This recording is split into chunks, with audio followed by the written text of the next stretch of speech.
Magandang gabi, Pilipinas. Good evening, Philippines.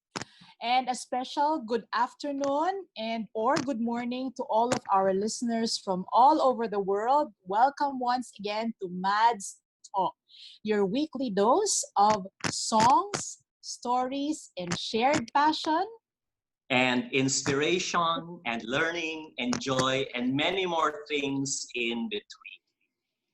Every weekend, we bring you different topics, different themes, and different ways of finding joy, fun, inspiration, and connection, especially during these challenging times. So tonight is a special episode for us. Tonight, we celebrate the life that shaped our music, the life and loves of Professor Andrea O. Veneracion, National Artist for Music, and the founding choirmaster of the Philippine Madrigal Singers. Tonight's episode commemorates her 7th year in heaven, which was on July 9, and her 92nd birthday, which was yesterday. Yesterday, happy birthday, Ma'am OA. So today's episode is OA's virtual Big Soup Party. So for our viewers just turning in now, sino si OA? Who is OA? That's what we in the Madz call Professor Veneracion. O from Ofilada, which is her maiden name, and A from Andrea, which is her first name. It was a nickname given to her by the members of batch 1970s, the Decada 70s. And they say it also probably describes how she gyrates in her seat on the right side of the semicircle when she leads the Madz without using her hands to conduct. So ayan, that's why OA, kasi ganun siya ng ganon. True. But why Big Soup? Ano ba yung Big Soup? We'll find more about that later, no? But tonight, just like in our past episodes, we have guests joining us through video clips and of course, joining us live here in person, but virtually, of course. So, at this point, we would like to welcome our guests who will co-host this Big Soup Party. Can we please bring them in now? Yay! Technology. And so we welcome, of course, Diday Alcudia and Mr. Jonathan Zaens. I won't introduce them yet. Kasi our third guest will be joining us later because he is still currently at this very moment hosting the online or the distance learning program in choral conducting of the Madz Music Studio. I think you know who that person is. So later on, we will see him. For those who want to know more about these programs hosted or initiated by the Madz Music Studio, please feel free to visit their Facebook pages for more details. Okay, so we go back to our guests. Ikaw na, Diday. Please introduce yourself together with the year that you sang with the Madz. Okay, hello. I'm Diday Alcudia. I was with the Madz from 1991 to 1993, very short stints. And I'm the youngest daughter of OA. And But joining you sang, us, but we learned something about Diday last week. just She last joined week, in 1991, but we learned that in 1988, she actually premiered the solo of Let It Be when the Madz first sang it. Yes. Si Jonathan nandun ng panahon na yon. Anyway, Jonathan, over to you. Ako na. Oo, ikaw. Jonathan Zaens. V. Jonathan Hello. Zaens. Good afternoon or good evening dyan sa inyo? Good evening. Good evening na. Good evening. Jonathan Zaens, a student of OA since high school when I was 12 years old. And then... 19? I forgot. I have forgotten what year. 1982. Tanda mo na. 1982.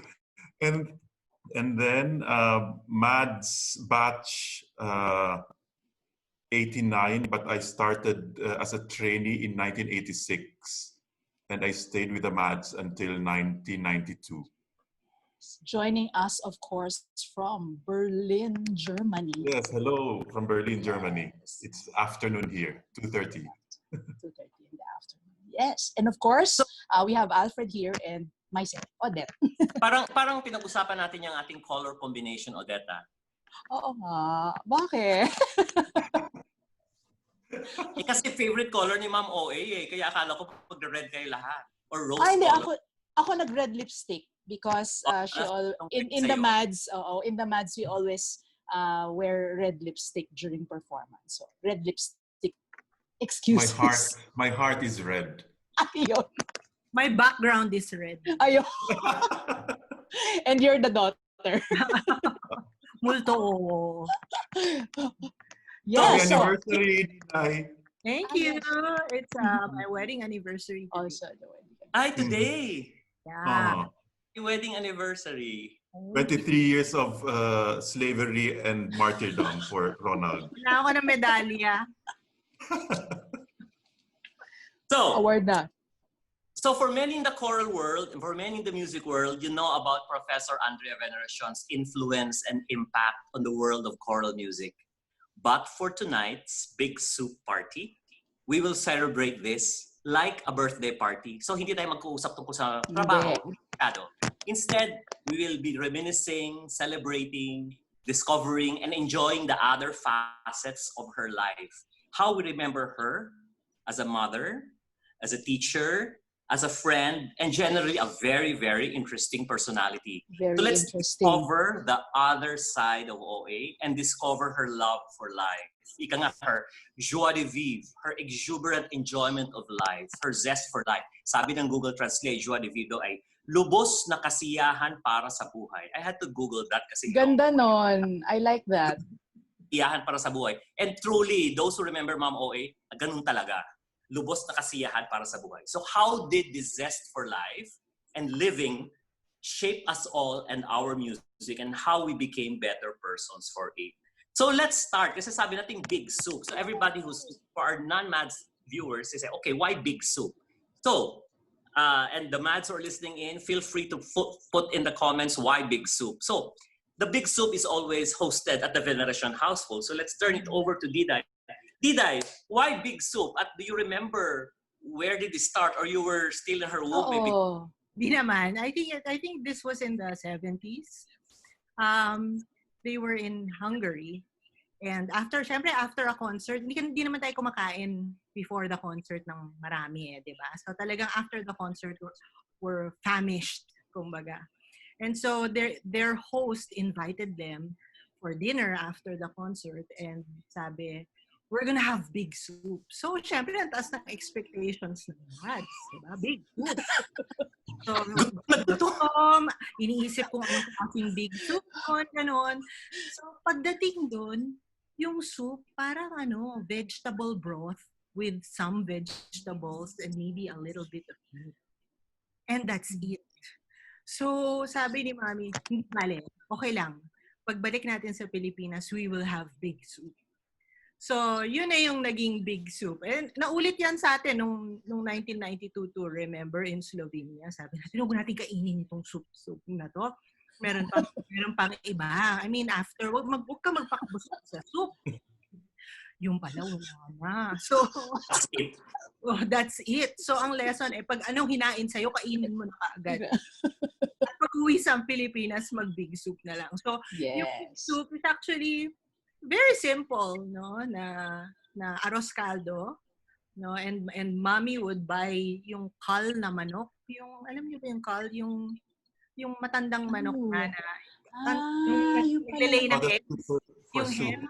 Oo. So, Okay. pagkatapos na siyang Ako mag-lay pula. ng eggs, ang laki-laki na niya, ganyan.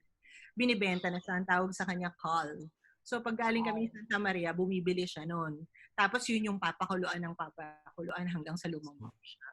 So, yun yung big soup. Tapos, dagdagan mo na ng, dahil OA siya, OA din ang recado. So, may garlic, may calamansi, patis, itlog, merong tokwat baboy, yung pork floss, kung ano man. Plus, meron pang other things na handa with it, like pansit, ganyan. So, doon na nag-umpisa yung tradition of big soup. Whenever she'd invite everybody to the house, we would always have big soup. Even now. No? Even Especially now. Oo. still have big Yes. Especially now, kasi ngayon, I remember before, parang pag-birthday lang niya, July. Pero ngayon, we have it July, and then we have it January 1. January 1. Kasi January 1 naman, it's open house. Yes. So anybody can come. Anybody can come. New Year's big soup. Yes, New Year's big soup. So kahapon, big soup kami kasi birthday. You know what? I don't remember yung mga ibang ulam, mga pansit-pansit. Big soup lang talaga. Lugaw lang. Hindi ko napapansin na may iba pa palang pagkain doon. Hindi, lately parang... may lechon. Ay, oo, may lechon. Care of Tita Nini. Yes. Care of Tita Nini. Hindi, at saka yung the dish. Oo. Yung dish din na favorite niya, yung may eggplant. Musaka. Ayun, hinahain niya na rin yun ngayon kasi parang sa kanya din galing yata yung recipe. So I think meron yata tayong demonstration ba? We have a video. May demo tayo ng big soup. Yes, oo. Panoorin natin. Let's have that, please. It's time! Big soup! As we celebrate Mommy's birthday, we would like to share with you how Mommy put together this wonderful big soup for you. Bibili ng pangkalaki-laking kal. At magpapakulo to make the best stock ever. And together with bigas, then ginger, at malagkit, we get the best arroz. But the best part of doing that is putting all of the ingredients together. So we have the arroz, and then we have we have the baboy. Secret ingredient is lengua. Then we have United Airlines with tokwa na pinalutong para masarap na masarap. Together with toasted garlic. Secret ingredient, some shallots. And then syempre, United Airlines with leaves ng sibuyas, kalamansi at patis. Konting patis lang. And then, punong-puno na yan, all of the Madz family will look at each other and know that it's time to dig in and have OA's big soup. Mommy, we love you so much. Not just today, always we remember you. We celebrate your life. We thank you and we love you. Cheers! Siyempre, Thai Airline, thank you so much. Happy birthday, Mommy! We love you!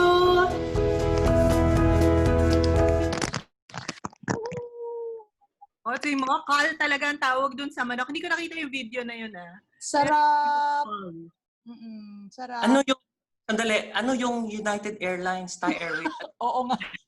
Yung mga Chinook na lalagyan. Kasi si Mommy is the queen of Shook. Oo. So, dati kasi, explain sa ating mga non-Madz view, ano yung shook? Yes, ano yung shook? Pag kinuha mo na lang, so ang sound effects pag may kinuha ka, or pinuha ka, or ninenok ka, gano'n, is shook. Gano'n. So, ang hilig-hilig na dati sa airplane, ang utensils ay totoong utensils. Totoo, yes.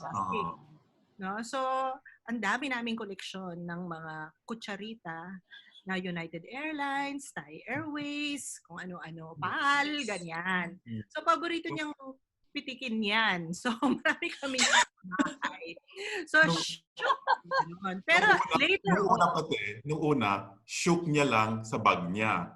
Nag-evolve yan. Shook na rin sa bag ko, sa bag ni Oscar, sa bag ni kanino. Kaya dumadaan. Parang yung pine cones.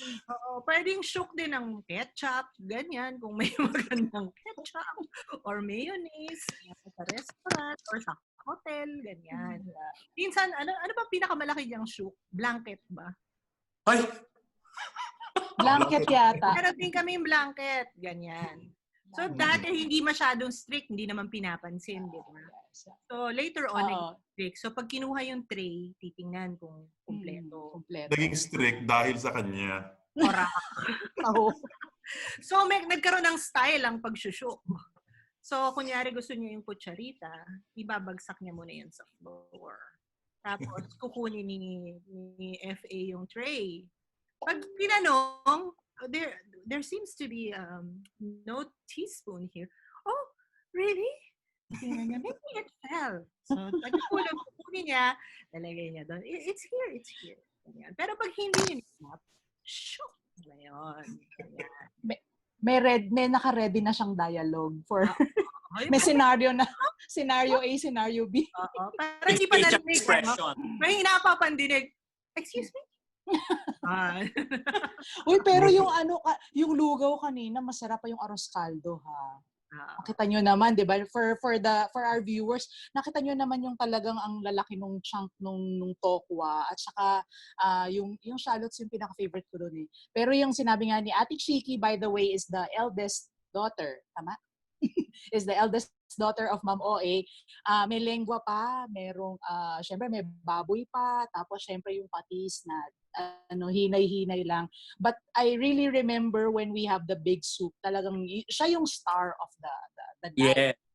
And then Diday, you had this little bowls na parang pewter or parang silver na parang marami mga bowls na maliliit. Saan nga yun galing? Sinok din ba niya? Shook yun. Babalik ako sa kabila. Shook mo na sa mga kapatid mo.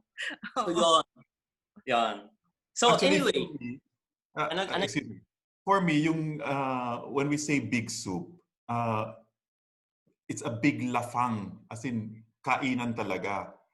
And nag-evolve na rin into high-end lugaw.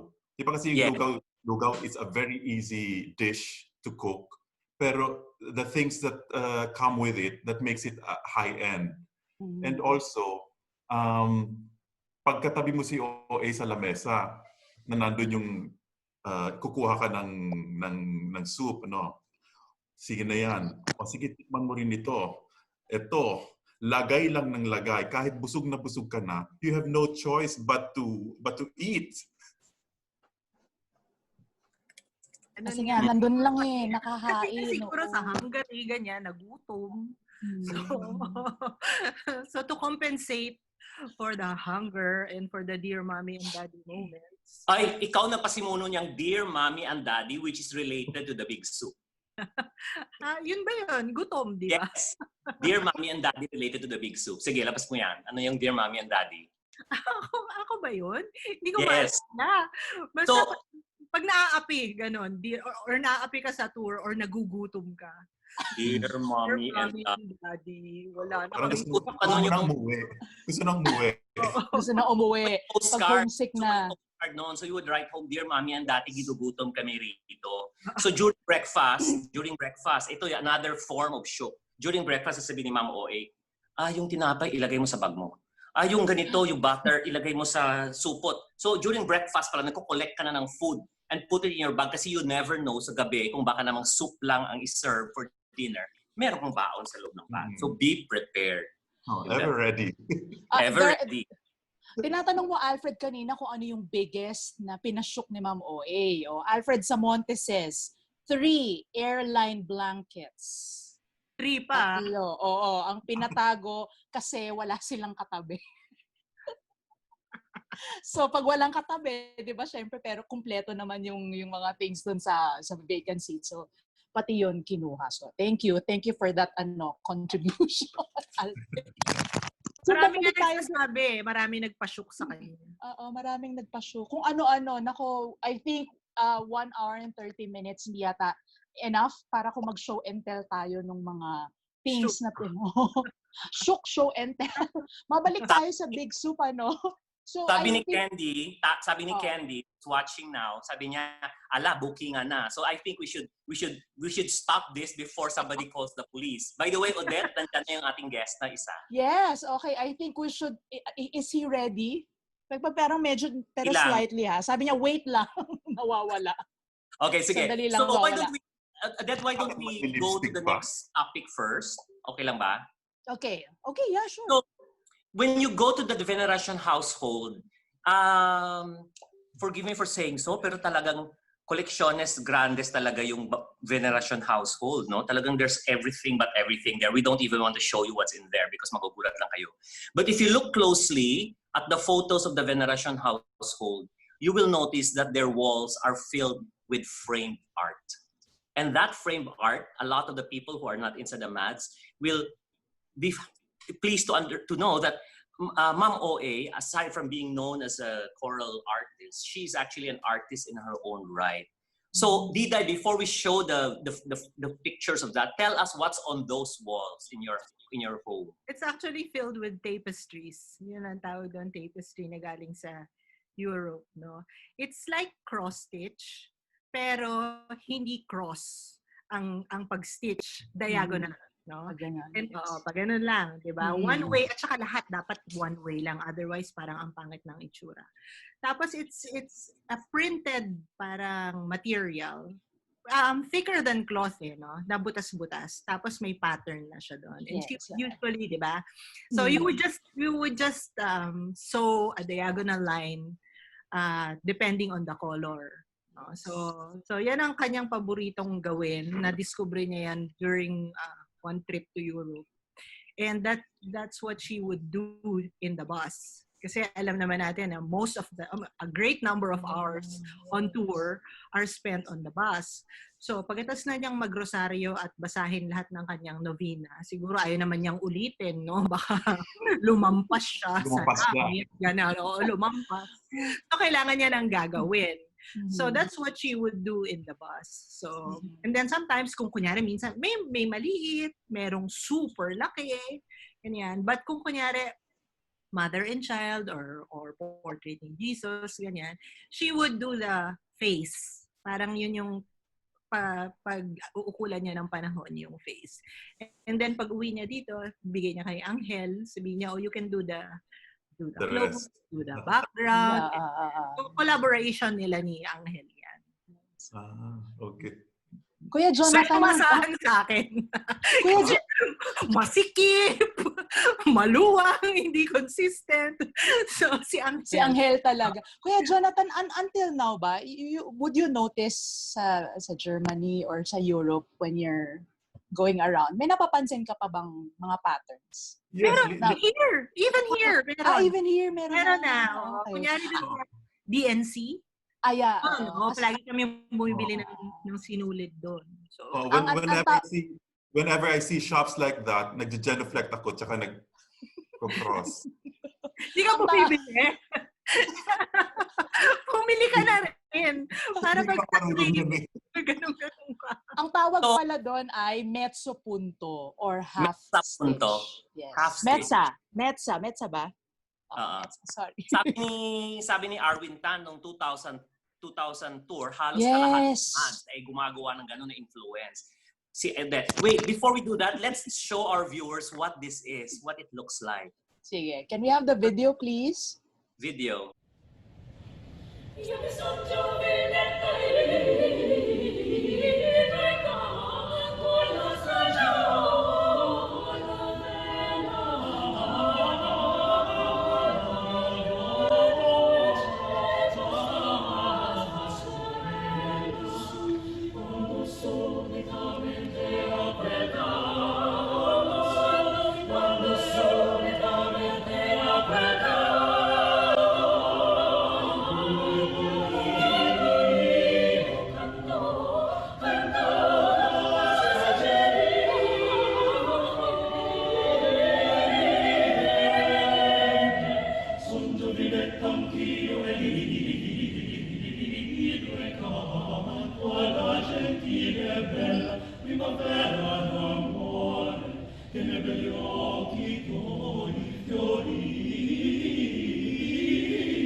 Okay, so thank you very much. Oh, ladies and gentlemen, Mr. Mark Anthony Carpio. Hi, Sir Fresh Mark. Would you from like to class. would you like to say hi first before we talk about the Nagkaroon tapestries ako of dito Mamo? sa connection. Sorry. May nangyayari sa connection. Hello, everyone! Hello to all the viewers. Hi, Jonathan. Long time no si Jonathan. Ay, sino pa ba nandito? Ate Diday. Hi, Diday. Hi, Alfred. Ano, nakita ko na. Gallery view. Nako, slow. Ayan, nakikita na tayo ni Sir Mark. Oh, so, yun. Thank you for, of course, Ate Diday and the family for allowing us to take these pictures of the beautiful tapestries of Ma'am O.A. Yan. So, yes.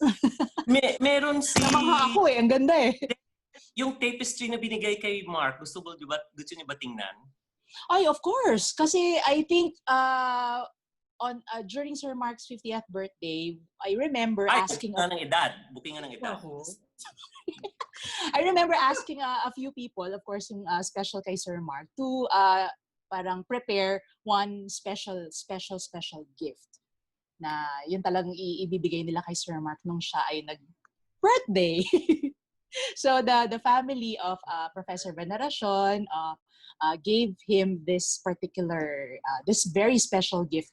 Can we have the picture of that, please? Yeah. Yes. I love. Ayan. Yan ang gift ni Ma'am O.A. and the family for Sir Mark. May kwento yata yan. Tama ba? Sir Mark and Ate Diday? Sir Mark?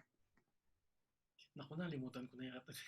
Diday. Why this particular picture? Naka-mute yata si Diday. Pagsalitain natin. Ate Diday, sorry.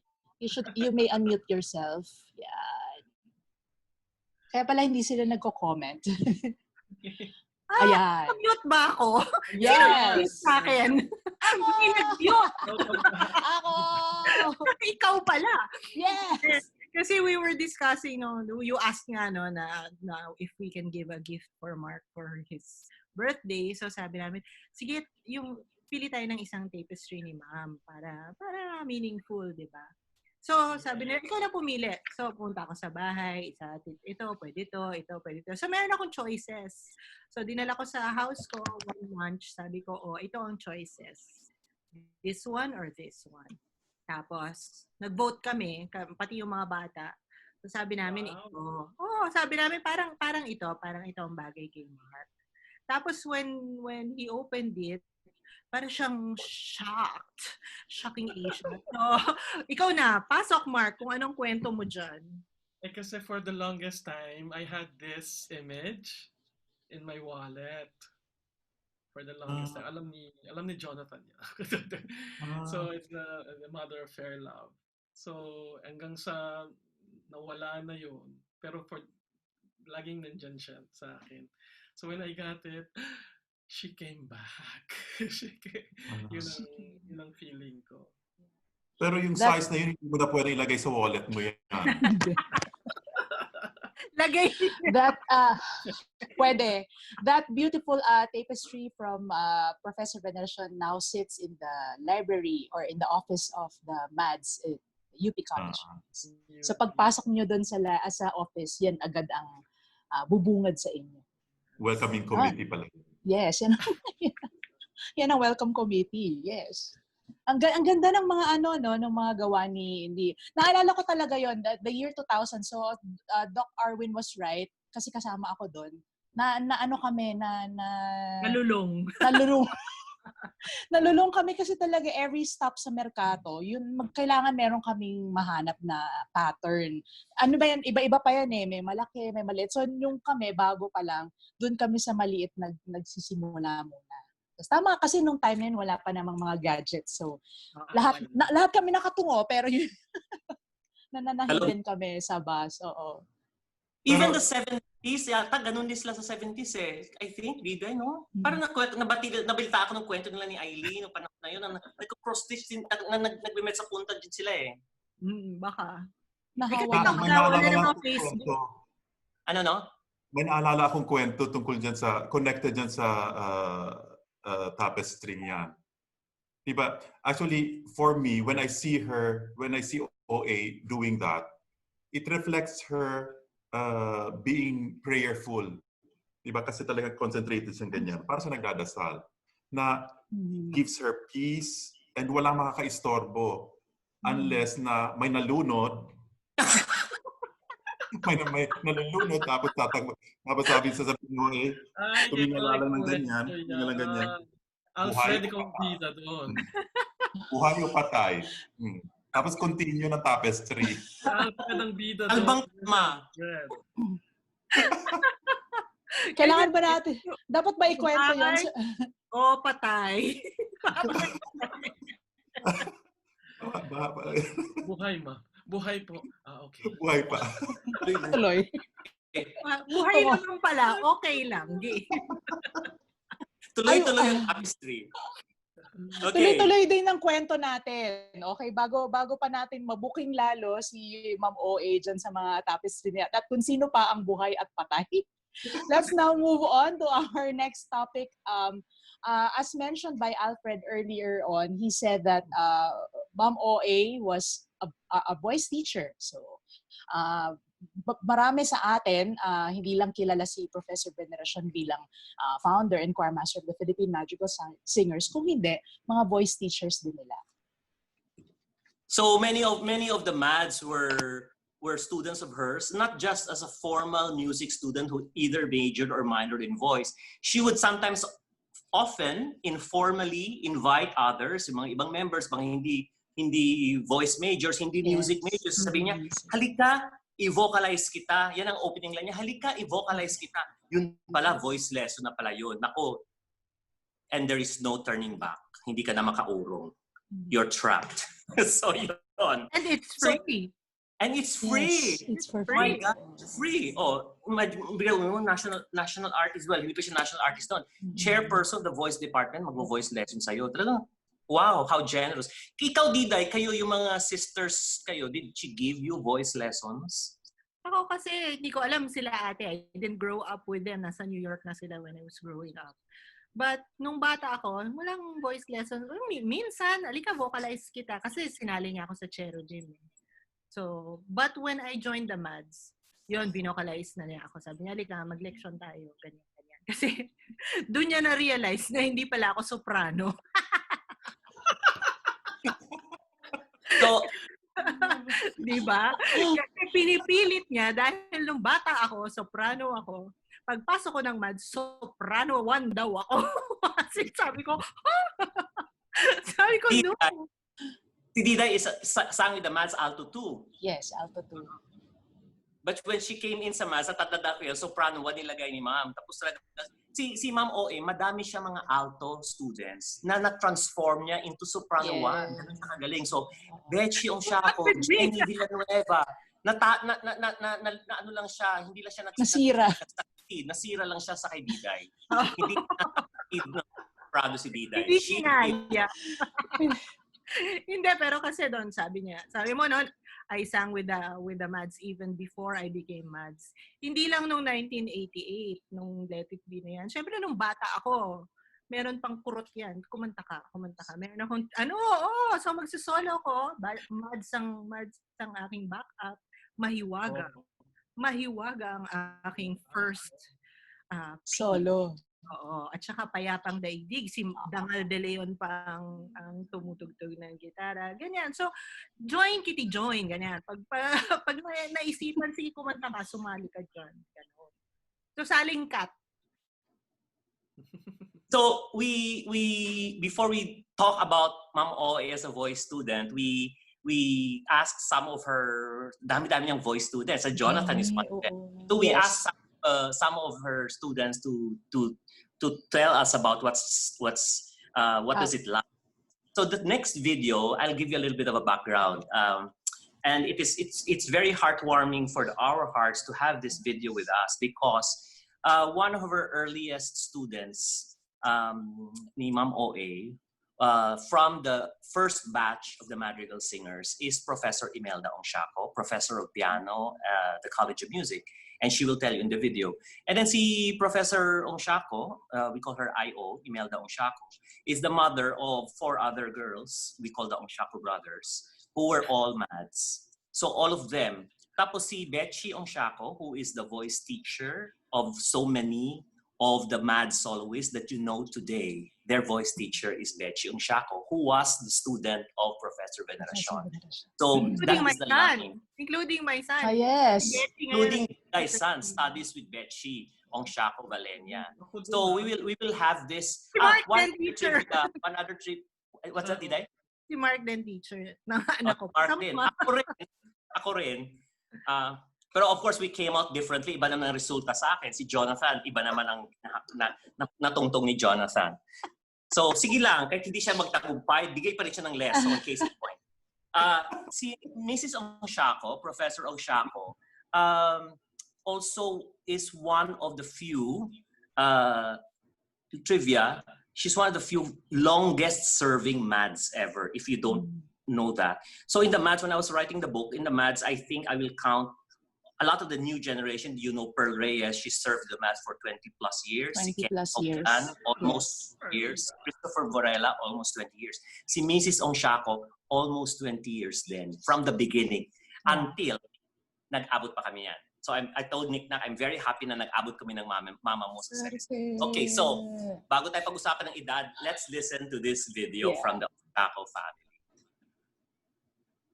Hello! Hi, I'm Imelda Ongsiaco, professor in piano of the College of Music. My ambition was to study with Andrea Veneracion.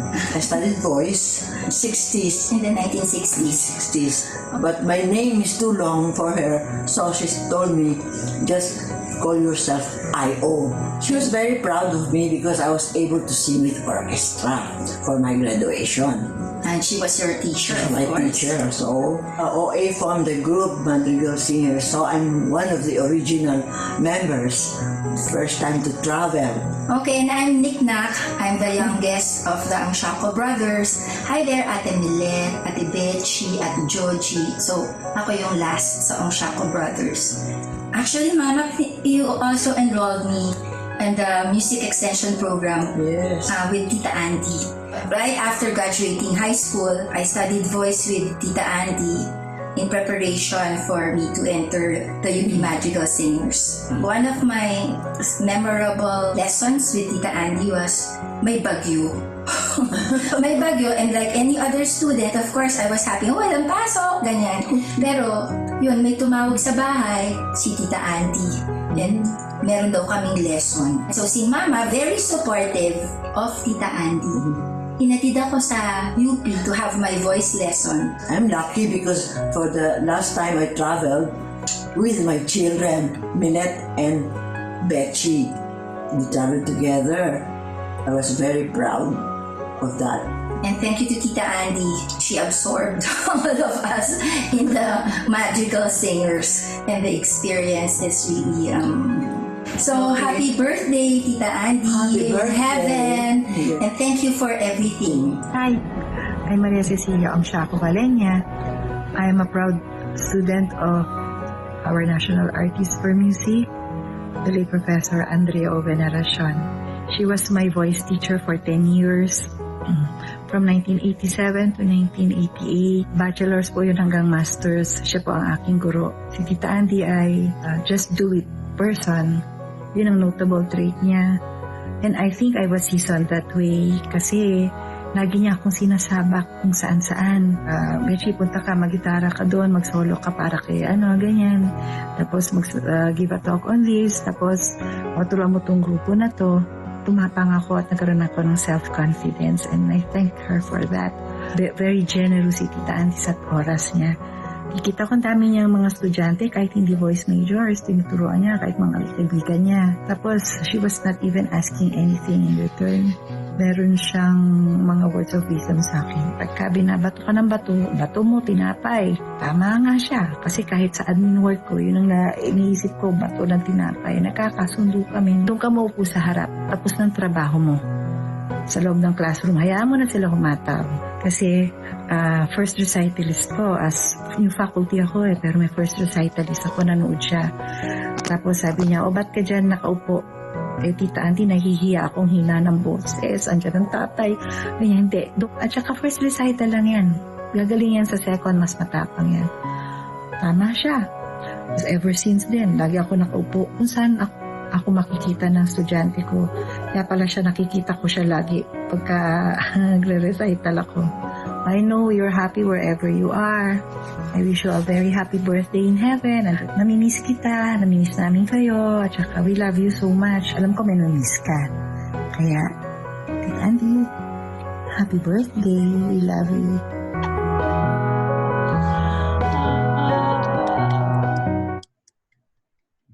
Ganda. Hawa! Wala Cry. Mamaya na. It comes full circle. So the grandchildren of Professor Veneracion, si El Ada, when she was in the Philippine High School for the Arts, and then the son of Diday, si Diego, they are students of Betchy Ongsiaco Valenia, and Betchy Ongsiaco is the student of Professor Veneracion. So it has come full circle. How nice, no? O, Jonathan, tapos ka na ba humagulgol? Kasi ikaw nang next. Kaya naman.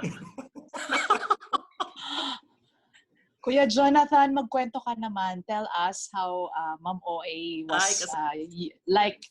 How was she like as your voice teacher and mentor? First of all, I owe her a lot, or I owe everything to her why I became a singer. It started when I was 12 years old. I was in the Philippine High School for the Arts. I was the first voice scholar back then. And she was my teacher. She was my assigned teacher. And kasi change lang ng boses ko noon. And that time is actually very crucial for a singer. But she knew how to guide me. So she guided me patiently while my voice was metamorphizing. And high school is 4 years. And on the 4th year, I was able to give a recital in my own man's voice. Hindi na boy soprano, because I started as a boy soprano. And I have notes here so that I won't forget anything. And of course came the training with the Madz in college, and she was also my teacher back then. But before that, during high school, we were talking among ourselves, my schoolmates, what are we going to take up in college? Because it was the 86 revolution. It was so chaotic. And everyone would tell me, don't go into music because walang future dyan, wala kang hindi mapagkakakitaan yan. So actually I applied for economics in UP. So I attended classes, I passed the exams, and I attended classes for a week. And when she saw me, she asked, "Oh, why are you not in the conservatory?" So I told her, "Mom, I'm enrolled in the College of Economics." And she said, "Nonsense. Dito ka, mag-unregister ka dyan sa College of Economics, pumunta ka dito sa College of Music, at bibigyan ka ng scholarship." So that was it. I really transferred, and it was a blessing because 1 week pa lang ng economics sa UP, kulelat na ako. So I was really meant for music actually. And she believed in that, she believed in me. And that's why I owe her everything actually, why I became a singer. Deja vu yun sa kanya, ha? Kasi when she was in entering college also, she was parang enrolling in medicine or something. Basta not music. But her music teacher dragged her and told her to enroll in mag-piano. So, So yung same. ginawa niya sa'yo, ginawa din sa kanya. Ginawa din sa kanya. Oo, ganun. Buti na lang. Buti na lang. So Jonathan, Jonathan, for our other viewers who may not be very familiar, can you just give a background of what you're doing right now? Because many of us know what you're doing right now, but for the rest, for other of our viewers, maybe they should know what you're doing right now. yes. Medyo konting, sige, sabihin mo sa kanila kung ano ka, that we are all very proud of. Yes. After the Madz, I went to Germany for a scholarship also, but not directly for singing. It was for conducting. And she again played a role in guiding me to transfer to the university here in Berlin. To sing? Pardon? For singing? For singing, yes. So I was sent for a choral conducting course when I started in Germany, but it didn't work out very well. I felt it wasn't really for me. So she knew all about it. So first she looked for a scholarship para makasurvive ako. So I transferred to the university, I auditioned, and instantly when I was accepted, my heart was really for it because I finished singing in UP. That was my course. So she got a scholarship for me. Ayun, nagtuloy-tuloy na. And yeah, I know your next question would be, what was her approach? What was her methodology in her teaching? I would say na in general, all teachers actually have different methods or similar methods, pero it all leads to the same result. All roads would lead to Rome, so we say. And but with her, what is special with her is her being intuitive. At first, when she would give you lessons, instructions may be vague, like, oh, maganda yan. Oh, ilagay mo dito. May mga ganyan-ganyan. Ilagay mo dito. But at first, you won't understand. But as a student, I was also ambitious na sabi ko, gusto ko to sing na maganda. So I would practice. And when I get it, so she would be there and guide me during the lessons. Oh, yan, tama na yan. And only later, she would always say na nag-vocalize, everyday vocalization. Only later did I realize the importance of it. It's for your vocal stamina and agility. So talaga, every day, even now that I'm also teaching, I would tell that to my students too. Every day, kahit malang 5 minutes, 10 minutes, vocalization. So she was intuitive in a way na self-supporting din yung student. So she would not dictate on you. You have to discover on your own. And the training with the Madz helped me to sing not only technically, but with the heart. And that's her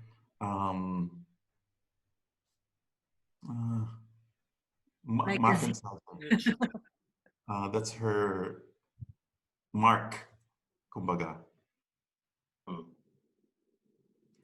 Ganda. Oh, ugly cry na. No, hindi naman. Yep. Kasi dito, when I came to Germany, it was all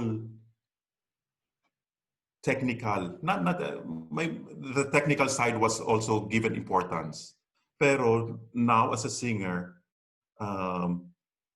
actually it goes hand in hand, the technical side and the emotional side.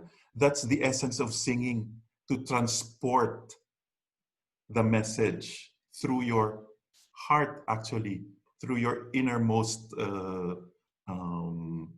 part of the body. Hindi lang technical.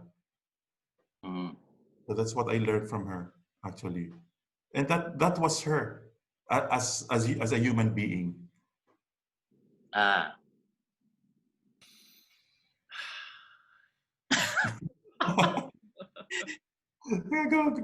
Next question.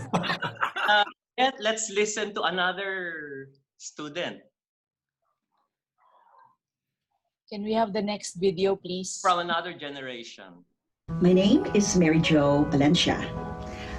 I started out some music, college music, during the year 72 to 76, where in those years I was with the Madrigal Singers. But I was a piano major before. So, minor ko lang ang voice. Si Ma'am OA ang naging teacher ko. Medyo na-nervyos din ako kasi syempre, no, director ng Madrigal Singers, yung teacher ko. She really made me very comfortable. She told me to train with the Philippine Madrigal Singers. Tapos sabi ko sa kanya, Ma'am, sabi ko, mahirap ata dyan. Tapos sabi niya, oy, walang hirap sa madrigal ha, mag-aral ka. Nag-change ako ng major sa voice. Kasi sabi niya sa akin, bakit daw ako magpa-piano when I have the voice? Which became really very helpful for me too. Minsan, pupunta ko niyan sa kanya. Sabi ko, Ma'am, ayoko na ata kasi nahirapan ako Sabi ko, tapos masyadong ekstrikto yung mga kasama ko doon. Tapos sabi ni Ma'am, ay ako, sabi niya, ano ka, mag-give up ka lang kaagad? Sabi, hindi niya ako papayagan na umalis. Tapos sabi pa niya, sige, tumigil ka sa akin sa Madrigal pag hindi ka na mag-training dyan.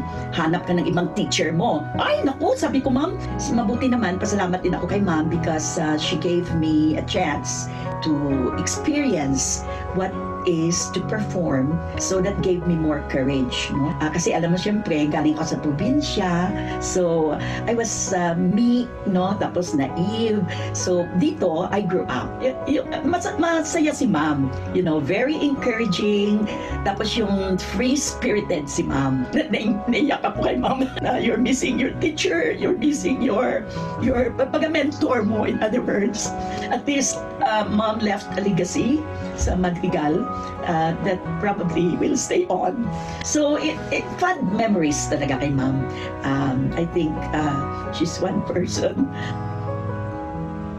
na I'll always remember, no, in my whole life, because I think she has given me inspiration to move on to my career and encouraged me always. She always advised me to be courageous, no?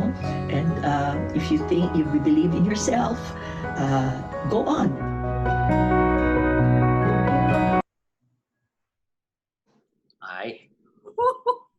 Yeah. Thank you, Tita Mary Jo, who is now here in Eastwood. Quarantine. Oo, kung medyo stranded siya dito sa Manila. Diday, ano yung mga insider stories na naririnig mo habang naglileksyon si mami mo sa mga estudyante, mga comments ni Ma'am O, yung mga observations mo sa mga estudyante niya? The other side. Gusto ko ipakilala sa inyo ang The Frog Prince.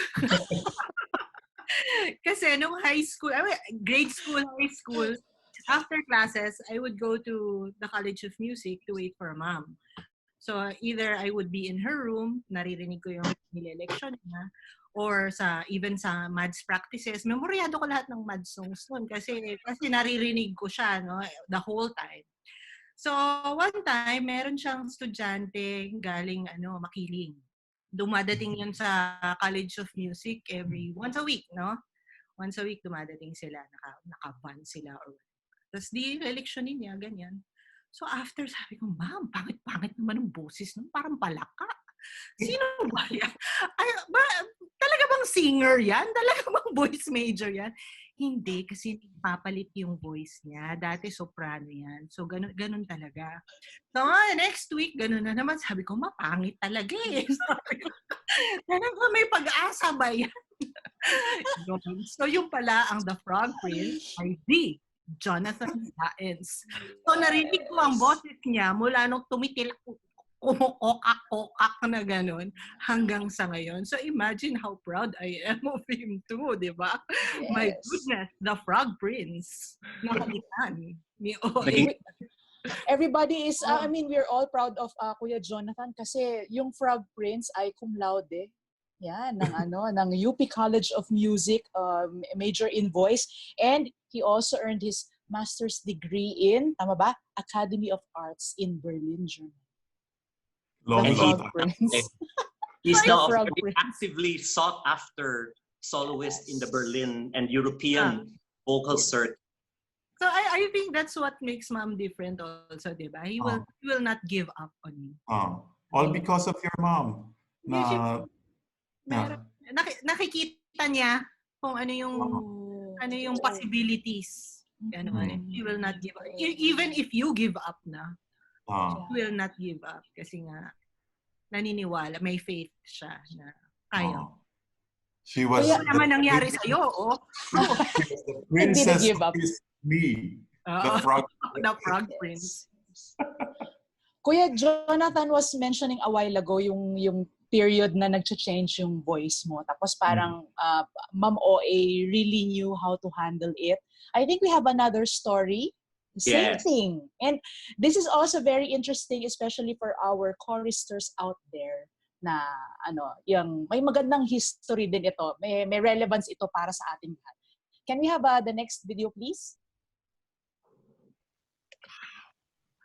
Hi, I am Christopher Borella. With me in the photo on the right is soprano Catherina Rowena Oliver, a NAMSHA winner.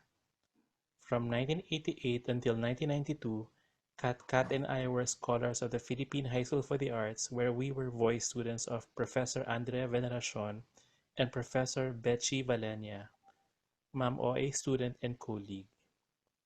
I had an advantage of meeting Ma'am OA before auditioning for PHSA. Ma'am OA heard me sing in the audition as a lead in an opera staged by the Manila Children's Choir. I was a boy soprano when I entered high school. I remember lessons with Mama OA were not easy. She was teaching me to use my natural voice rather than my falsetto, which then was very hard to do. We had to learn 2 konkone exercises each meeting plus the songs. We had to be ready for lessons because we knew Ma'am OA meant business. She would remind us to improve our singing and our music learning each time we meet. She was meticulous, very particular with solfege and in pronouncing Italian and English lyrics. We studied Kodály exercises let us sing correctly as an aid to solfege and to improve our intonation. Back then, I was amazed by how Ma'am OA would transpose at sight accompaniments of Italian anthology arias. I was singing Serben Crudele notated in D minor, but she was playing the piece in F sharp minor.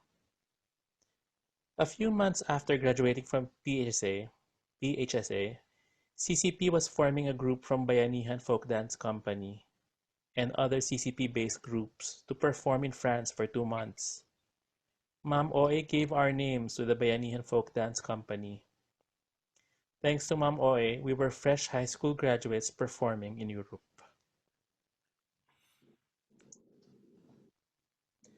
My journey to becoming a countertenor was an idea of Ma'am OA.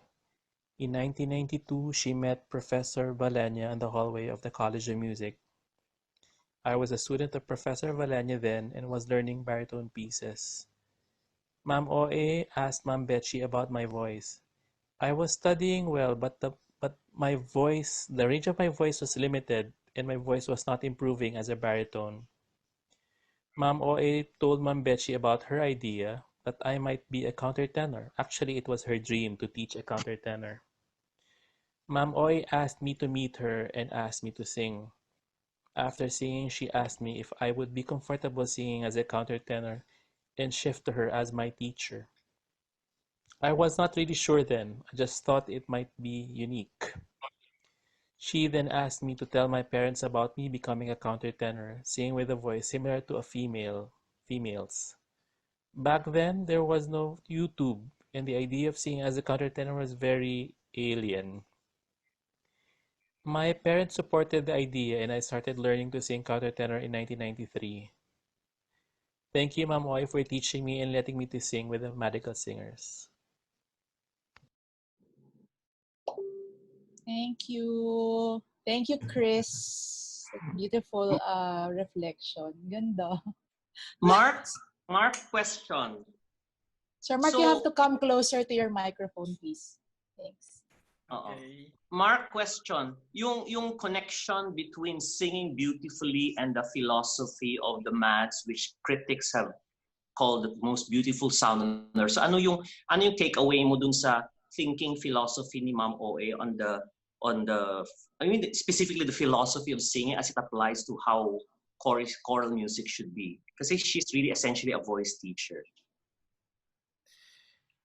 But yeah, before I answer that, I think I'm not sure if I told everybody. I also studied voice with Ma'am OA. That was I think my last semester in college. So parang I sort of tried it out, and then countertenor din, di ba? Yeah, I was a tenor. I was singing as a tenor. Okay.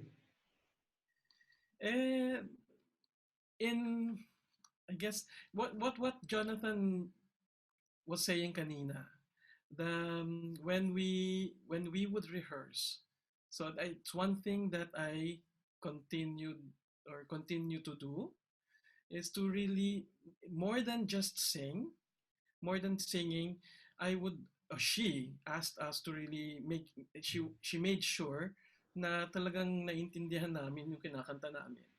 Yung kinakanta, and kung it's more of, rather than just telling us how to do it, or parang tinitingnan namin, she would tell us na kung bakit kailangan ganito ang dapat kantahin, kung bakit this way and not that way. So that was the parang more of course kami parang kay Jonathan then, so we would look for different ways. So there were times na hindi ko rin maalaman. Minsan nakakagulat na gusto niya. One thing, for example, when she would ask us to sing really soft, really pianissimo. At times talagang wala nang lumalabas. Pianissimo. but then that became the signature. So we would really strive. Talagang everybody would really strive to sing as soft as naging signature din ng Madz. So I guess so that's what I try to work on. So up to now, talagang kailangan, it's not just the notes, it's just what the music in the paper, pero what lies behind it. Yeah, that's true. So actually, pianissimo singing, which is the Madz trademark, is not technical. It's an emotional thing. Yeah.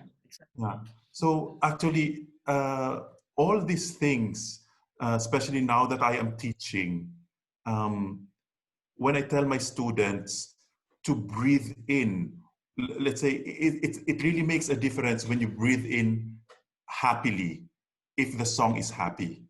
And if you breathe in sadly, corresponding to the song, then it comes out the way it should be.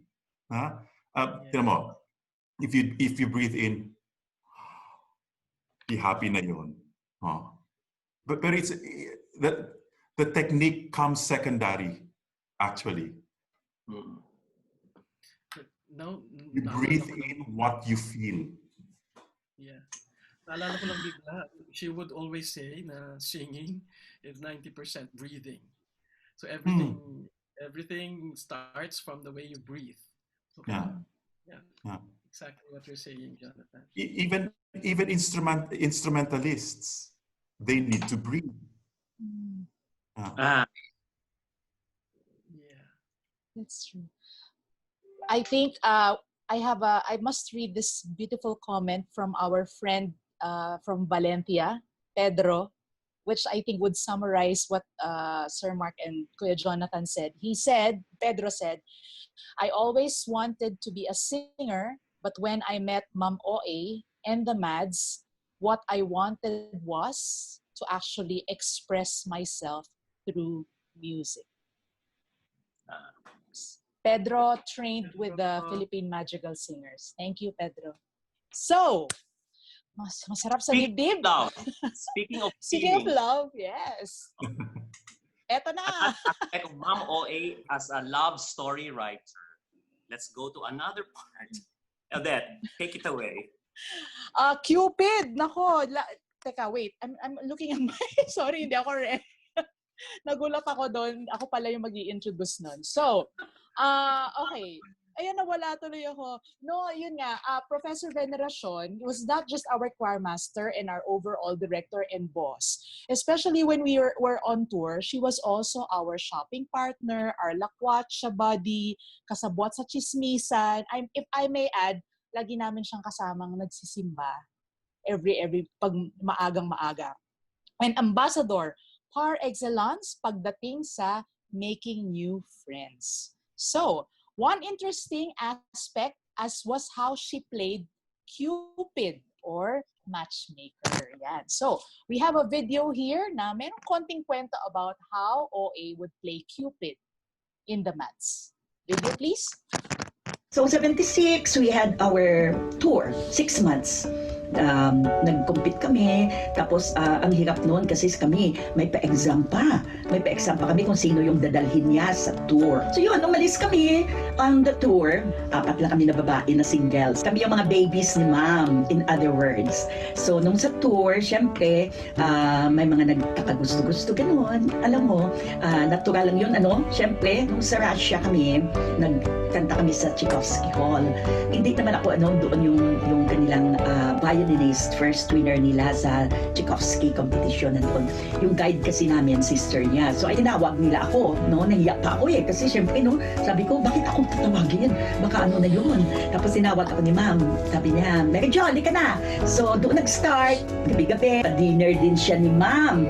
Alam mo kasi si ma'am, magaling yan sa pag may nagkagusto sa iyo at nagustuhan niya din. Ay nako, maghanap yan ng ways na to give you a chance na magkasundo kayong dalawa. Ganun si ma'am. Tapos pag ayaw mo, alam mo sasabihin ni ma'am sa iyo, o sige ka, ako na lang. Ganun si ma'am. Kaya tatawa ka na lang, di ba? Pag yung kumakain kayo, pag sumama yung nagkagusto sa iyo, sabihin niya yan, huwag ka nang lumabas. Sabi niya, dito mo na siya pakainin kasama namin. Ganoon. Tapos siyempre, upo yan sa tabi mo. Ito naman si ma'am, pasiko yan sa akin. Sabi niya, kunin mo, ibigay mo sa akin. Yan, ganyan si ma'am. Tapos, tatawa ka lang. Pero enjoy si ma'am. Yee! Si Madalas, OA talaga.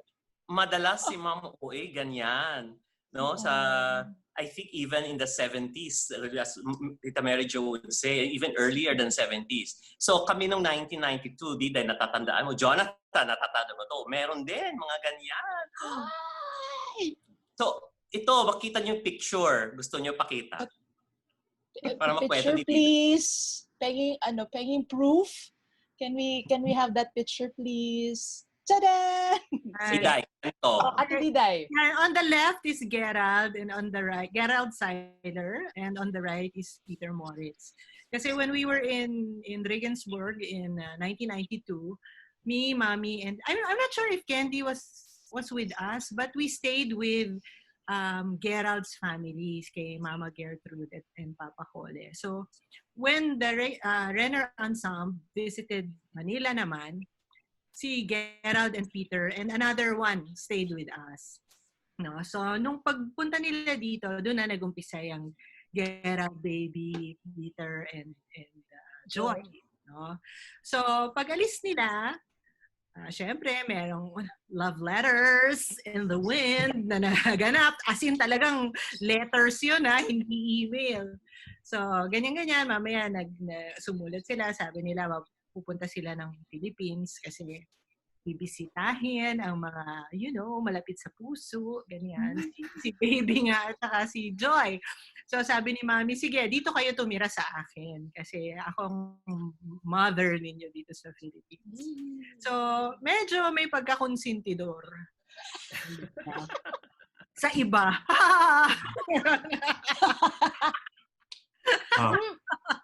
Hoop! Okay. Diba?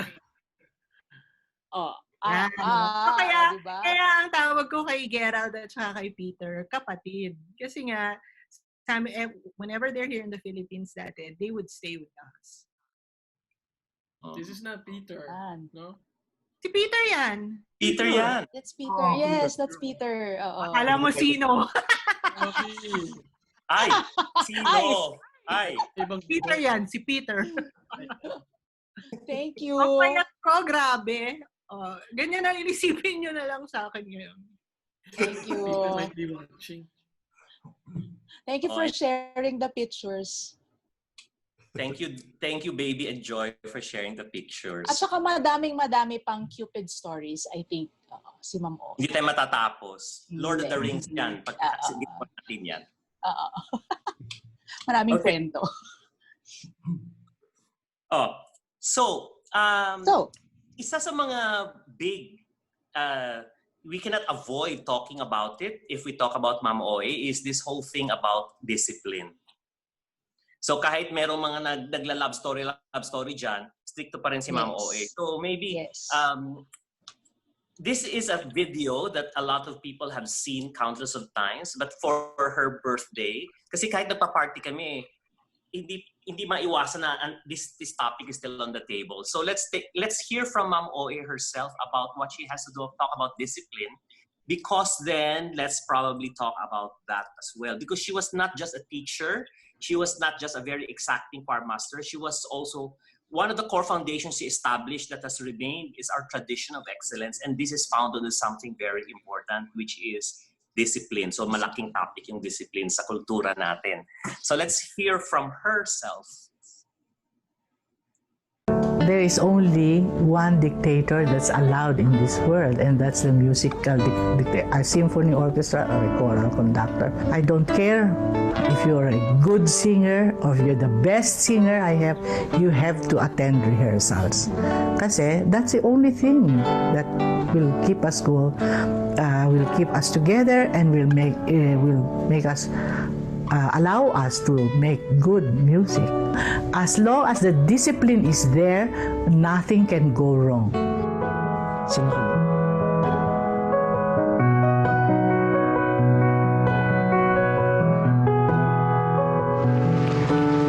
If you want to sing, continue and rehearse kung sumunod kayo sa choir master ninyo.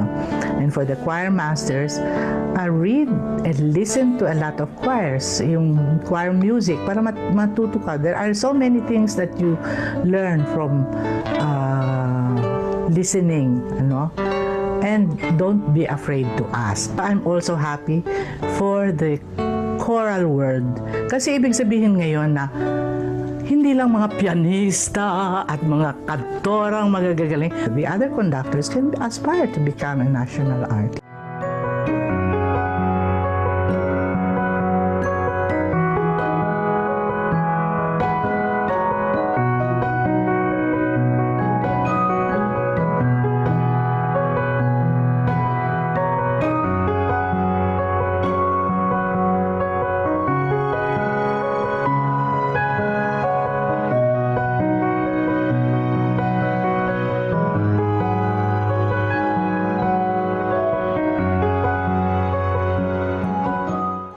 Keep singing and keep listening and work hard.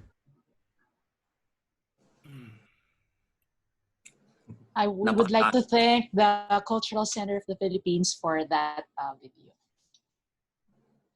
Yeah. Diday, as a disciplinarian, what was OA like as a disciplinarian mother? Kasi kilala namin siya as a teacher, as a conductor, as a choir master. As a mother, what was she like ang discipline as a mother? Buti nga kayo, hindi napalo eh. Ako napalo. So she's very strict that way. I mean, palagi naman kasi siyang wala. I mean, wala siya there. She was always on tour, and when they're on tour, talagang months at a time, diba? So hindi naman masyado yung discipline. Basta kailangan I think my experience with the Madz is, and what I've heard, yung mga kwento, kailangan sumunod ka. No? Pag hindi ka sumunod, pwede kang see you in Manila, Philippines. Kung baga. Pwede kang magkamali sa concert, mali ang pasok mo, mali ang tono mo, whatever. Pero pag hindi ka sumunod, or meron kang ginawa na talagang deliberately sinuway mo siya, no one is indispensable in that sense. Because, somebody else can take your solo. She doesn't care if you're a soloist, na magaling ka, ikaw ang leader ng section mo or whatever. But, somebody else can always. Hindi mo actually alam eh. May umaaral ng solo mo. Di ba? Kasi may umaambisyon eh. Di ba? So there will always, kung hindi man, meron kailangan mag-aral.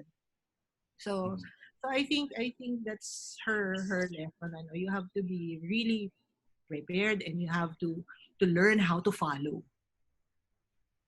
Mark, yung no one is indispensable. Nung panahon natin under OA, we always hear that. Up to today, is that still something that you continue in yung konsepto na no one is indispensable for current generation? Iba kasing generation yon.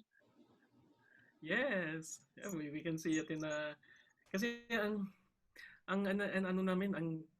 I think that I believe what I try to instill in the singers is that if you're absent, or if you miss a rehearsal, or if you miss those small performances here and there, you're just proving to ourselves or to us that we can do it without you. Okay? Pwedeng kaming kumanta kahit wala ka. So kayang-kaya namin. So, and I think that's been seen. It has been through the years, no? Kahit na especially also in mga solos, di ba? Pag mga solos, pag wala ka na, we can still sing the solo parts. And somebody else can sing and take your part. Di ba? Actually, that line, no one is indispensable, is a character builder. Kasi, yan nga, sa mga situations na ganyan na wala ka, kukunin ng iba yung solo mo. So, ibig sabihin, talagang, pwede kang i-replace ng kahit sino. So that makes you humble.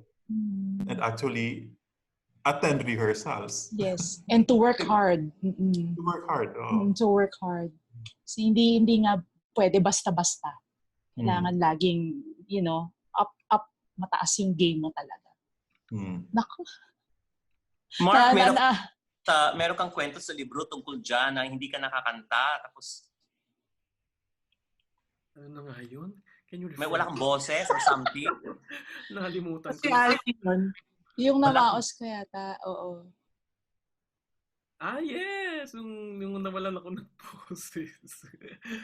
It was in one tour, buti na lang after competition. It was after competition, and then suddenly, sa Regensburg pa yata nangyari yun. Suddenly, for a few concerts, I was noticing something about my voice. And then tawag dyan. Nawala na lang. In one stop, we had to have a doctor check. So sabi ng doctor, mukhang kailangan ng surgery. Yung first doctor, kailangan daw ng surgery. Kinabahan ako. Pero there was a second doctor, we had a second opinion, and who said that kailangan lang ng rest. It was not good for me, pero it was kailangan lang ng rest. And then ang nangyari, for the first concert na wala ako, I stayed in the audience. I thought I would stay there and parang cheer. Enjoy. Enjoy the singing of the Madz. Kaya lang yung first piece na kinanta nila. Tapos yung first song na yun, tenors ang bida. apat lang kaming tenors nun at that year. Yes. So one baritone had to study. Si Johanny had to study a tenor 2 lines in most of the songs. Pero naiyak na, naluha na lang ako doon. Napayuko na lang ako. Pagtingin ko, ay, umiiyak na sila. Naku, kailangan yata umali. Doon ako sa likod, doon na lang ako kailangan kong gumalaw. Anyway, yun. So, thanks to Johanny, who studied the tenor 2 line in most of the songs. Yeah. Jonathan, Ma'am OA as a disciplinarian, as a voice teacher naman. Anong klaseng disciplinarian as a voice teacher?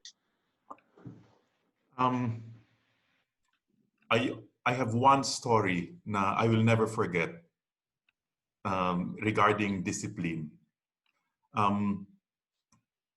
One time, after a voice exam, I only got 1.25 na grade.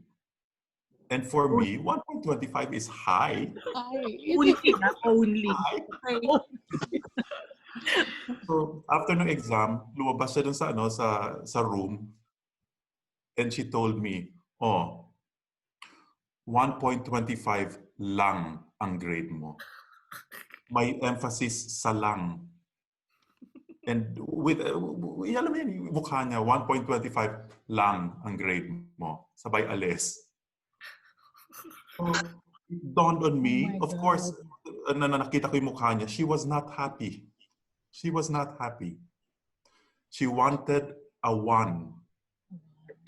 So that story made me strive even more na laging 1 sa voice.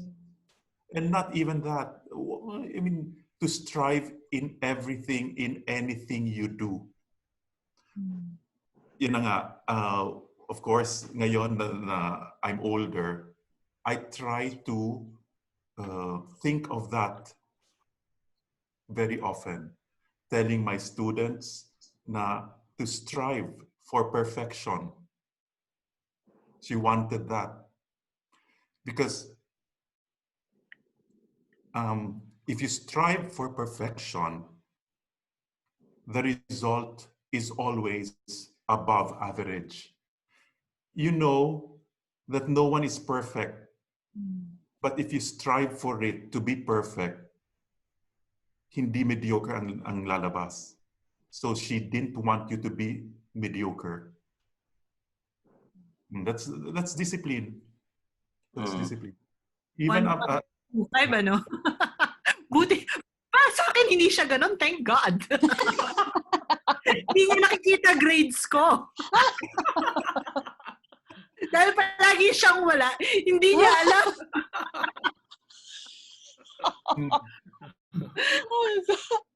Si Mama, yeah.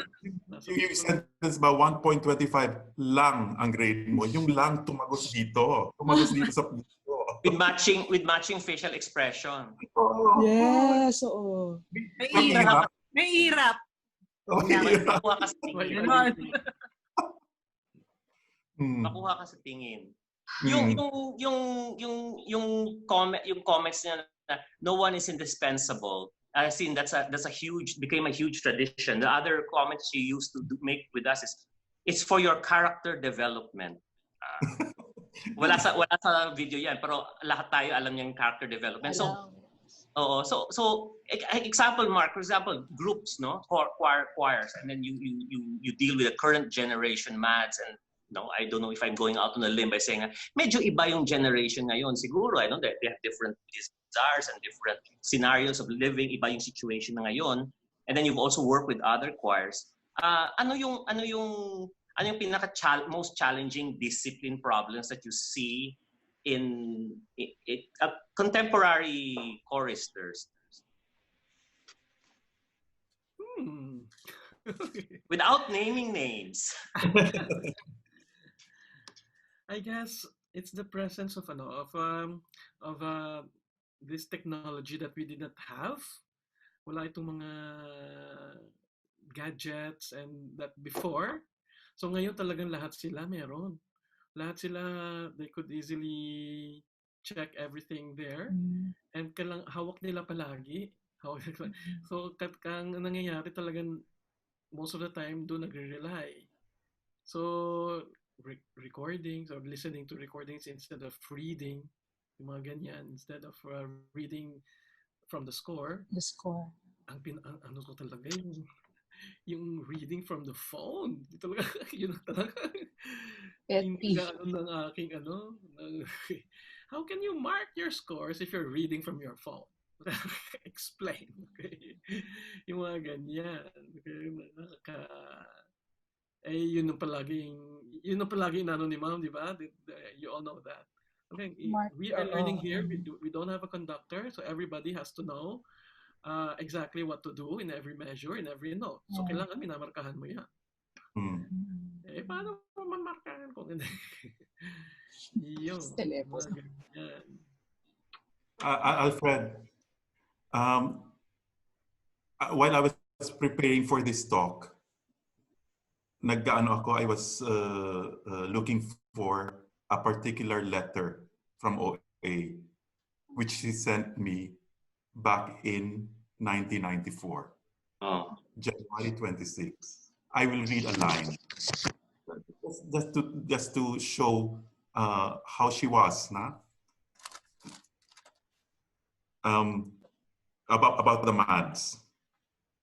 We opened auditions for the Madz a week ago. Maraming nag-respond. A case of spirit willing, but the flesh is not. Kaya kumbaga, magaganda ang voices, pero dehins marunong magbasa. Sulat niya yan. Rather, mahinang mag-aral. Kaya, back to square one na naman. So, kung ano yun doon sa discipline, talagang you start from zero. Every time, I'm sure you experience that, Mark, every time you change batches. So you start anew. Start teaching them. Pero she was undefatigable. Hindi napapagod to continue on. Yeah. Rehins, no? Ang galing! Deprox. Thank you for sharing, Kuya Jonathan. That was the year that you pumunta ka sa Germany. I think I was there. I was in that batch. At that time, I was in the Madz. Ikaw ba yung tinutukoy niya?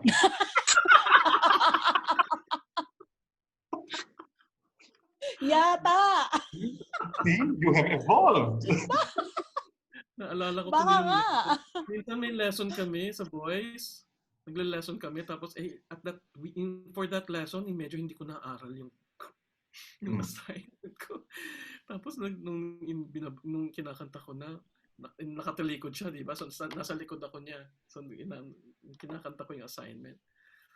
Nag-react piano, tapos nagsa-sight read ka na naman. Oh my God. Booking! Alam na alam niya, no? Super. Oh, yes. She So, knows. actually, that discipline that was instilled in us, in your everyday life, in your career, actually, you apply it either on purpose or kahit hindi mo alam, because she owned us to be that, to be like the subconscious, subconscious. Yeah. Character development.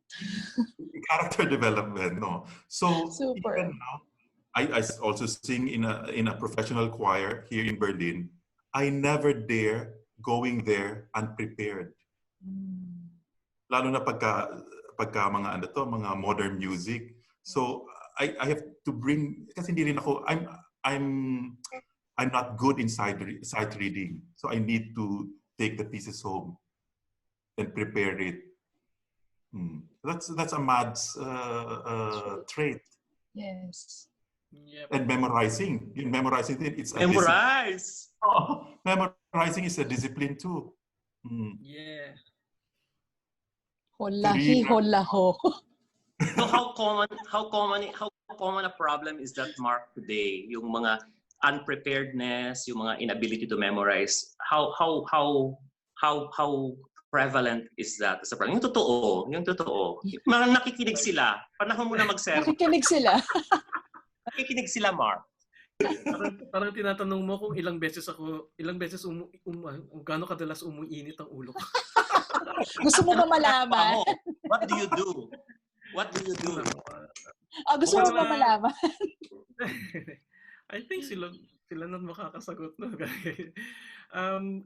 We always insist, it's not just me, parang there are yung mga nagtagal na sa choir, nagtagal na sa Madz. So every year naman we have new ones, but we also have those who have been there for some years. And fortunately, those who have been there for many years or for some years are helping me instill the discipline among the new ones. I think that's how the Madz has been working talaga. Together with Mama, laging merong mga members na tumutulong sa kanya. Parang I heard her once say na kailangan din yun eh. Kailangan din na, imagine if the choir master does everything. So meron din mga singers na tumutulong. Ano yung sabi mo, Diday? Police and bully. Oo. We police ourselves. Hindi, kasi minsan, hindi naaabot na si Mami pa magsasabi na, huy, mali yung kinakanta mo. Kasi yung katabi mo, sinisiko ka na. Oo. Diba? True. Diba? Bida ang mga madrigal, excuse me, mas mga suplada. Pag narinig ka, ikaw pa didilatang ka, di ba? Sa semi-circle, hindi naiintayin na si Mami pa yung maduling-duling na gano'n, no? Meron ng ibang, mauuna pang maduling-duling sa'yo. OA number 1, OA number 2. Diba? OA number 3. Di ba nakakatabi ka ng siko? Yes. Ng siko? Hindi naman si Mami yun, ang katabi nyo. Di ba? From one end until sa kabila, aabot yung siko niya. I remember a story also na yung si ano yata yan, si Luchi Reyes. He would stand up and encircle the false note you sang. Yes. I heard that story too. Nabutan ko yan. Ibang section. Ibang section. Naabutan mo o na-experience mo? Sabi niyo doon, B-flat yan, tenor. B-flat. Tapos binibilugan niya yata yung pyesa ng iba na ibang voice. Hindi niya kasama. Oo, ang galing.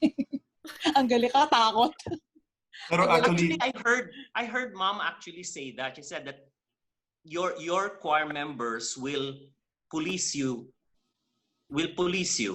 So yung culture of discipline is not top down, but it's side to side as well. So it becomes a culture. So I think that's an important question for a lot of conductors siguro, no? Na what do you mean by discipline? Is it just being strict? Yun lang ba yun? Is it just being strict, or is it the way we do things around here? It becomes that. Furthermore, it's not only policing musically. Also among us, diba? We police each other sa mga attitude. Sa attitude, sa pananamit. Yun nga lang iba dyan.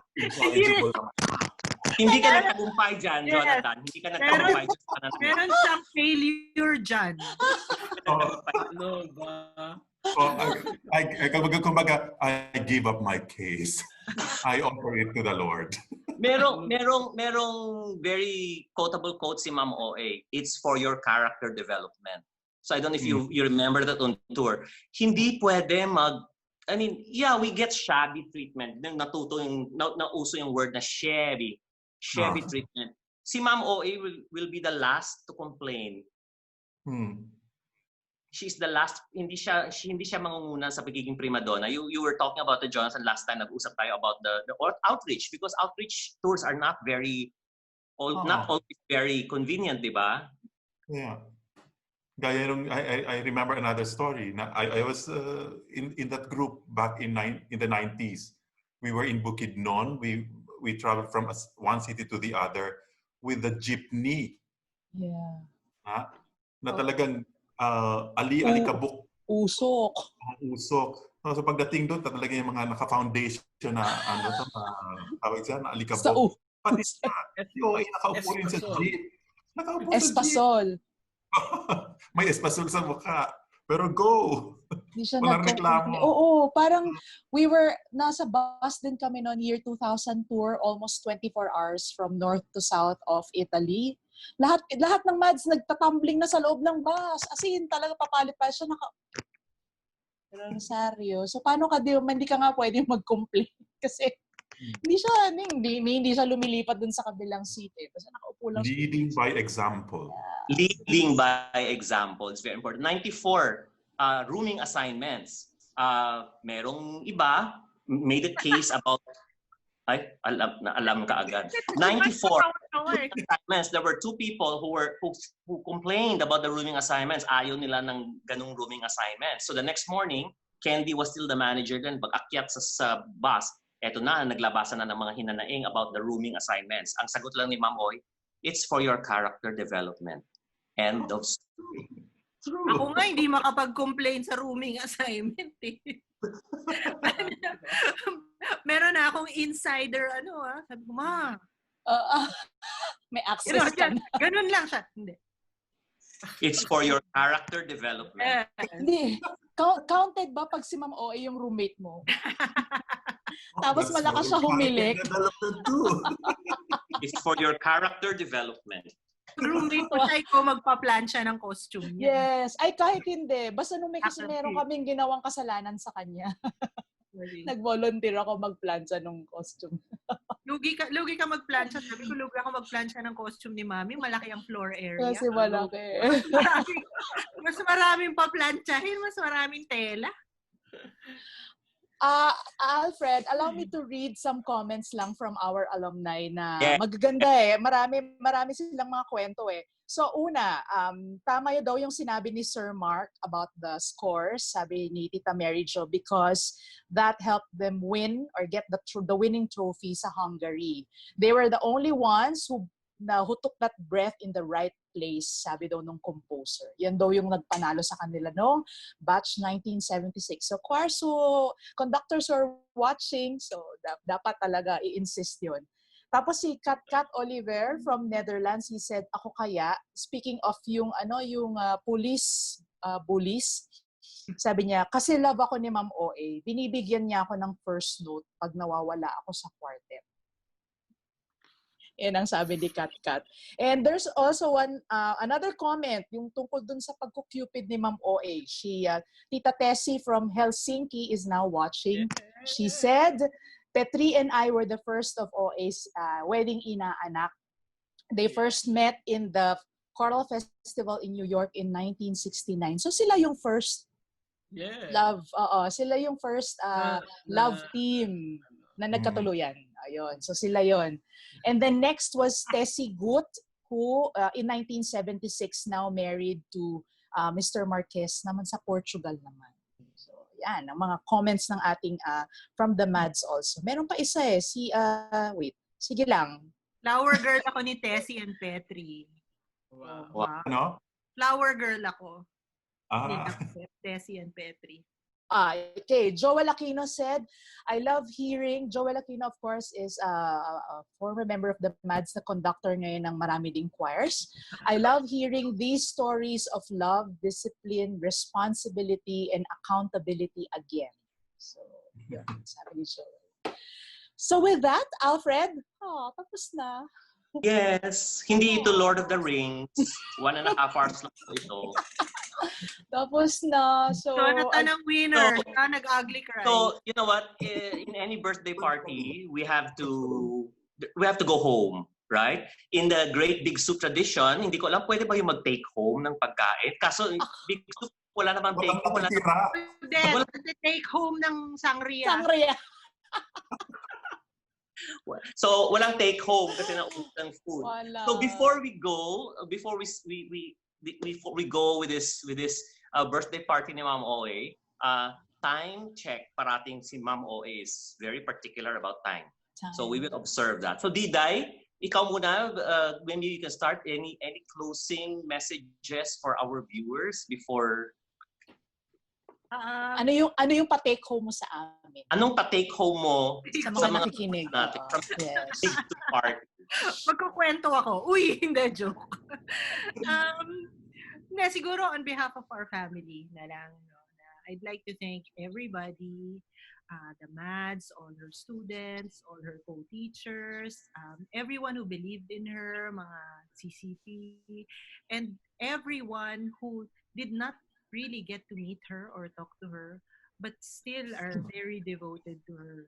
No, so yun yung realization ko kasi noon sinasabi ko, ma, dapat nag-painting ka na lang para yung artworks mo tumataas ang value, di ba? Nag-a-appreciate, ganyan. Sabi, but I realized na when she got sick, and even now, wala na siya. You're still all there, and you're still all singing for her, praying for her. Paintings or sculptures cannot do that for her. Diba? But because she invested in people, I think iba yung balik. And even sa akin bumabalik, even sa mga anak ko bumabalik, 'di ba? So I'd like to thank everyone for all your love, and for continuing her legacy, because even if she's gone, her legacy is still there and it's still growing, and we're seeing a Singing Philippines. Yung mga ganyang bagay, we have Schola Cantorum, where my 2 daughters are there naman. So parang, diba, bumabalik siya. So thank you very much for that blessing, for being a blessing to our family. Thank you, Ate Diday. Thank you, Ate Diday. Ate Diday, thank you. Ikaw naman, Tito Jonathan. Tito Jonathan, it's your turn. Now it's my turn.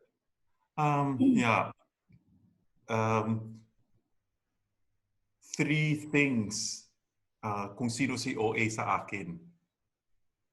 First, she was a teacher. And during the Madz time, a teacher and a mother. Now that she's in heaven,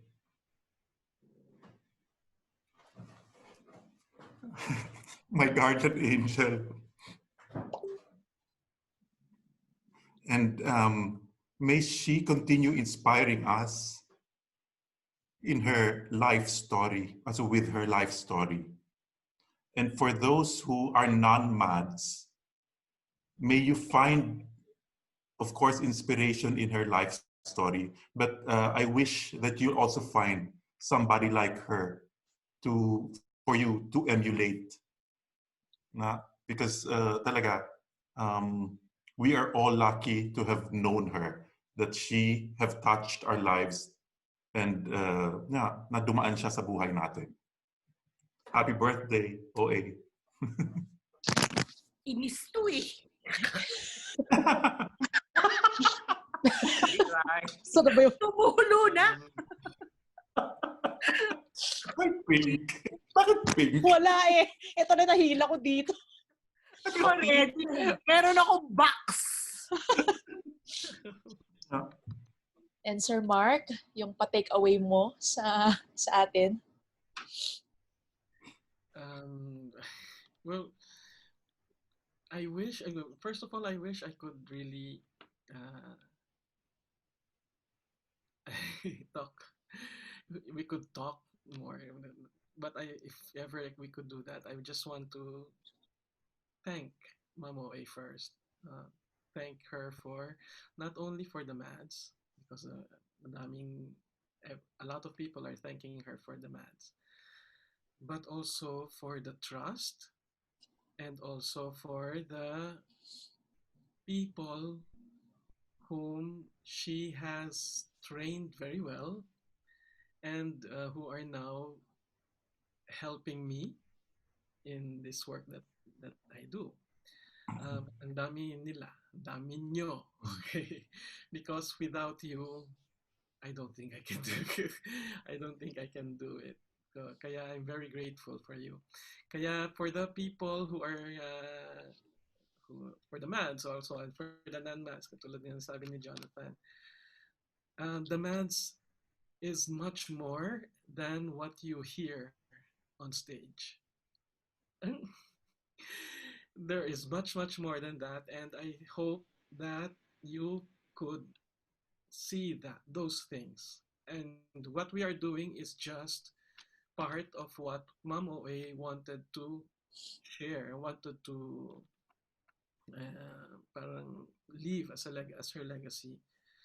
And there are a lot of us who are trying to do that and trying to share with you. And I hope that the people would continue seeing that and would also, in your turn, share that with others. And siya yung gusto niya talaga. She really believed in singing together is what we need. So that is that's exactly what we are trying to spread. So hopefully many of you will join us. Hi. Okay, Odette, while you're gathering yourself for to my usual. Hindi, kaya ko na. Ugly Cry Group. Ugly Cry Group. Birthday celebration to. Before we will we end, I just like to quickly say thank you to the people who are watching us right now, most especially to the members of the Madz, Boyong, Candy, Tita Mary Jo is also watching, Ate Baby, Annie, Anna, Bianca, Sharon, Pearl, M. Makanaya, Ate Darlene. Nag-ugly cry na daw siya. Tita Bernie is also watching. So, Alfred Samonte says, she will live forever. The one big thank you, I think, in behalf of all the Madz, we want to really thank the Veneracion family for sharing your mother with us and for sharing your mother with the rest of the world. Many times you grew up without your mother there because she was with us. Kaya nga ang joke lang naman, ng Veneracion family, yung Madz yung first family at sila daw yung second family. And thank you for graciously being the second family. Thank you. But there are, as Mark was saying, marami pang works that we are trying to do. The Madz is more, I like what Mark said. No, I think that's a very good message for not just the Madz listening, the current generation, that there is 60 years before that it is not the Madz is more than just what you hear on stage. Yes. So in the next few episodes of Madz Talk, we are going to explore what are those other things. That's why we actually thought of doing this Madz Talk, because even in the physical distance, I don't like the word social distance. In the physical distance that we have to practice, there are many good things that we can still continue to do. Parating si Ma'am O, isa sa mga lessons that she left with us with is, meron siyang spirit of acceptance and let's just do good and then let's not wait for people. Ika sabi niya, just do it.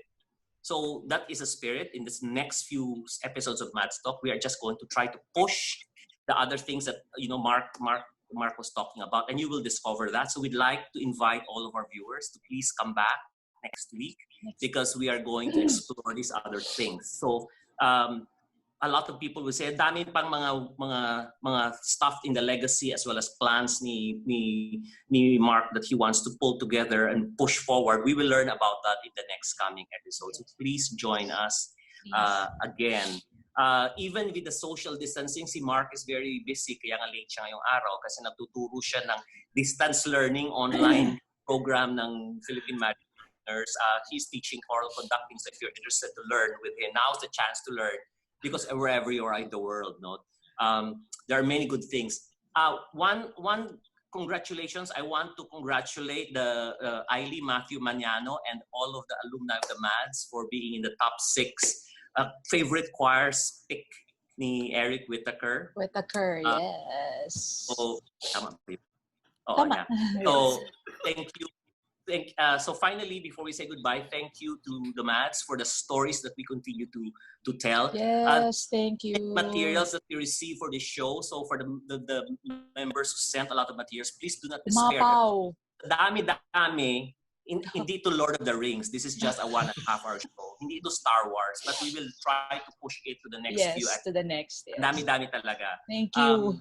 And finally, to our viewers, to our listeners, you are the other half of our semicircle. So even in this distancing, even in the sheltering from home, we continue to remember that you, everybody, hello world, you are the other half of our semicircle, and this is why we do what we do, because it's for the other half of the semicircle. Without you, we are not a circle. So thank you for joining us, and we'd like to leave you with this beautiful song as our closing program, selected by Sir Mark for you. Enjoy. Let the music speak to your hearts, as Ma'am O.A. would say. It always is from the heart. So this is from our hearts to all of you. Good night.